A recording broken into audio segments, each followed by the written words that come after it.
Arnaut Elorrieta eta Los Quartet taldearen ahots kordak proiektuaren agur kontzertua Iruñako Kutxa Sonoran izango da. Irauten aizede honen erdia. Ikuskizunaren ardatz nagusia kantautore gernikarraren ibilbidea da, Kenzazpi taldean hasi eta bakarka egindako abestietaraino.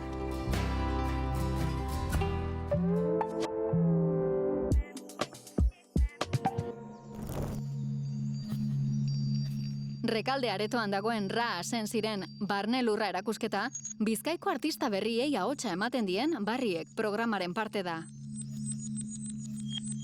Gorputzaren muga materialak zabaltzen dituzten artefaktu eta gailuak sortzen ditu artista bilbotarrak zeramikaren bitartez.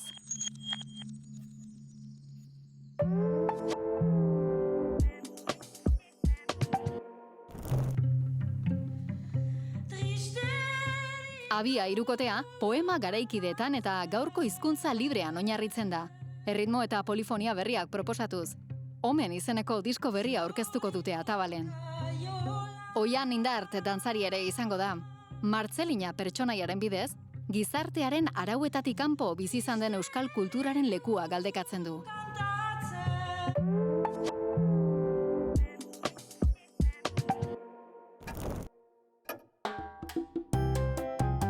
Kulunka Antzerki Konpainiak 15 urte bete ditu eta Gasteizen 3 emanaldirekin ospatuko du.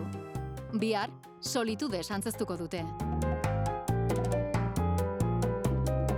Umorearen bidez, familia bateko kidek bizi duten bakardadean eta inkomunikazioan murgiltzen da obra.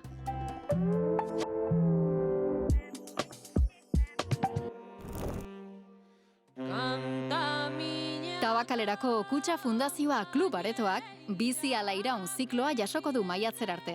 Folklorea hizkuntza garaikidetatik berritzen duten artistak biltzen ditu bere programazioak. Asteburu honetan Antia Muño abeslari galiziarraren kontzertuaz gozatu ahal izango da.